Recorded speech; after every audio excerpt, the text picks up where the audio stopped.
Hello everyone. अब हमने सीखना है वेरी ही इंपॉर्टेंट क्वेश्चन। ये 3 मार्क्स का डायरेक्ट क्वेश्चन भी है जो सीबीएसई बोर्ड एग्जाम्स में आया हुआ है। This is one of the repeated questions.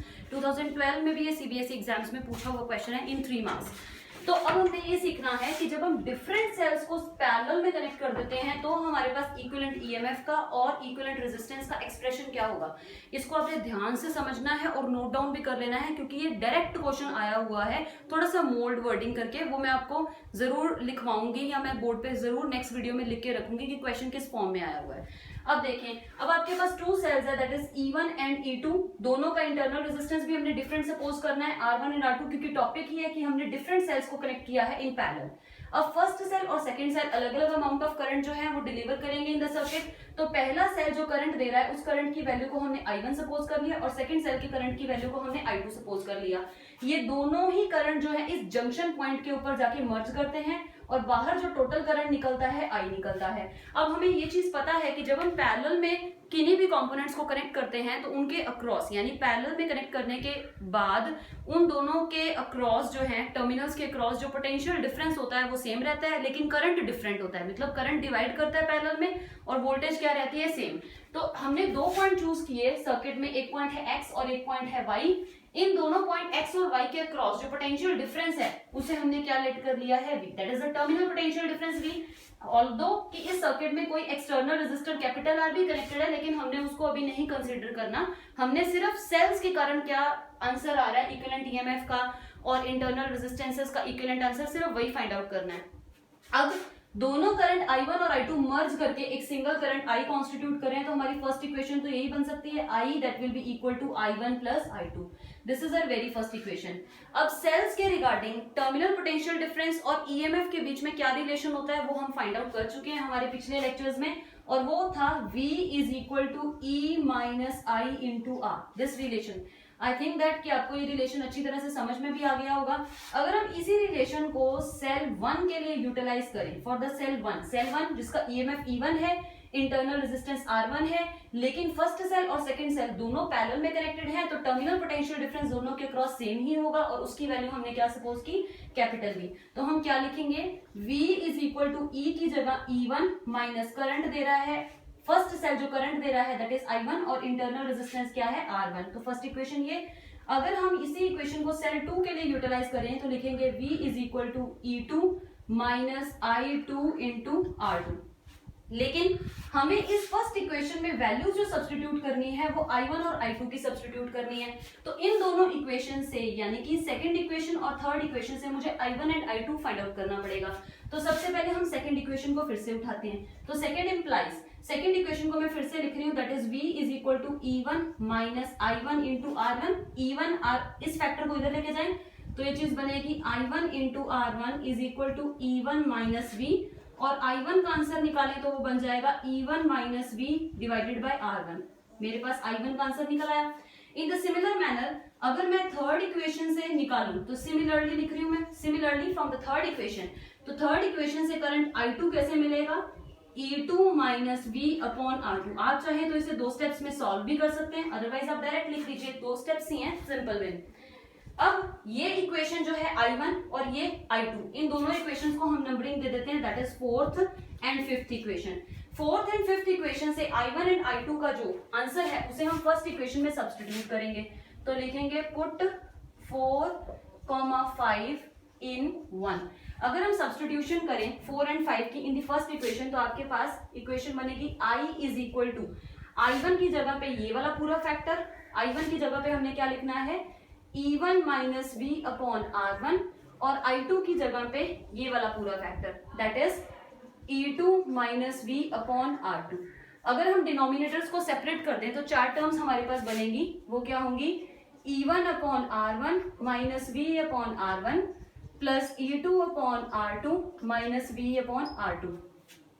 E1 वाले दोनों फैक्टर्स को एक ब्रैकेट में इकट्ठा कर दो तो I का आंसर बनेगा E1 upon R1 plus E2 upon R2 in 1 bracket minus v upon r1 plus v upon r2 in the another bracket. यहां तक सबको समझ में आ गया होगा।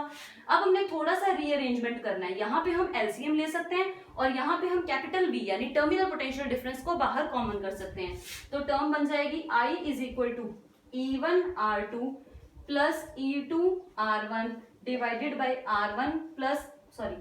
R1 into R2। मैंने सिर्फ एलसीएम लिया है, माइनस V को बाहर निकाला और ये बन गया 1 upon R1 plus 1 upon R2। ठीक है, अब यहाँ पे भी हम एलसीएम ले सकते हैं। तो इन द नेक्स्ट स्टेप ये चीज बन जाएगी I is equal to E1, या बेटर वे इज कि पहले ही इसी स्टेप में ये V वाले फैक्टर को उठा के इधर ले आओ और I वाले फैक्टर को इस तरफ शिफ्ट कर दो। तो ये टर्म बन जाएगी V into 1 upon R1 plus 1 upon R2 is equal to E1R2 plus E2R1 divided by R1R2 का प्रोडक्ट, और इस तरफ माइनस के साथ क्या आ गया, करंट I।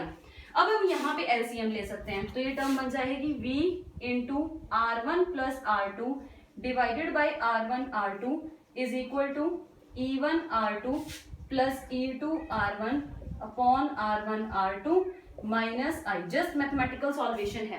अब हमारा टारगेट ये है कि हमें इसी इक्वेशन पे वापस पहुंचना है, और ये इक्वेशन अब मैंने इस सर्किट के लिए नहीं बल्कि इसके इक्विवेलेंट सर्किट के लिए बनानी है। इसका इक्विवेलेंट सर्किट क्या होगा, इन दोनों सेल्स को जब मैं कंबाइन करके एक ही सेल अज्यूम करूंगी तो उस एक सेल का कुछ ना कुछ ईएमएफ तो होगा, उस ईएमएफ को मैंने ई इक्विवेलेंट लेना है, और इन दोनों रेजिस्टेंसेस को जब मैं कंबाइन करके एक सिंगल रेजिस्टर बनाऊंगी तो उस सिंगल रेजिस्टर का रेजिस्टेंस जो है वो आर इक्विवेलेंट होगा, सच दैट कि अब इस सेल ने इस equivalent combination of these two different cells having the EMF E1 and E2 combine होने के बाद ये भी वही करंट सर्किट में देंगे जो ये दोनों अलग अलग से दे रहे थे, क्योंकि I1 प्लस I2 मिलके I बना रहा था। जब मैंने इन दोनों को जोड़ के एक ही इक्विवेलेंट कॉम्बिनेशन ऑफ सेल बना दिया जिसमें रेजिस्टेंस, इक्विवेलेंट रेजिस्टेंस को आर इक्विवेलेंट कह रहे हैं और इक्विवेलेंट ईएमएफ को ई इक्विवेलेंट कह रहे हैं, ये वाला पॉइंट आपका फिर से x है, ये वाला पॉइंट y है, तो इन दोनों पॉइंट के बीच में terminal potential difference again same होगा, दैट इज v।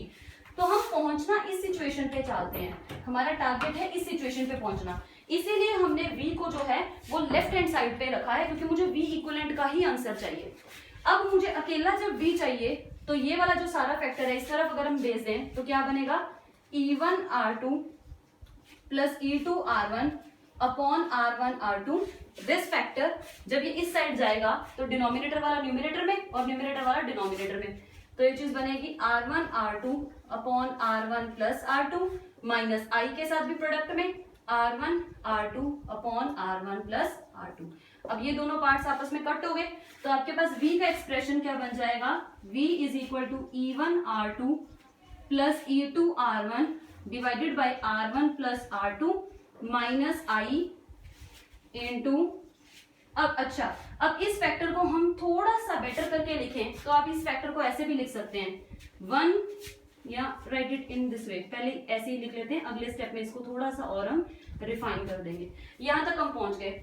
अब ये वाली equation v is equal to E minus I R form में ही आ गई, जिसमें अब ये e जो है वो ई इक्विवेलेंट की जगह आ रहा है, क्योंकि अगर अब मैं इस वाली डायग्राम के लिए इक्वेशन लिखूं तो इस वाली डायग्राम के लिए अगर मैं इक्वेशन राइट डाउन करना चाहूं तो मैं ऐसे ही लिखूंगी, v इज इक्वल टू, क्योंकि potential difference x and y point के बीच में अगेन v ही है इन द इक्विवेलेंट डायग्राम, लेकिन e की जगह हम क्या लिखेंगे, e equivalent minus i, r की जगह क्या लिखेंगे, r इक्विवेलेंट।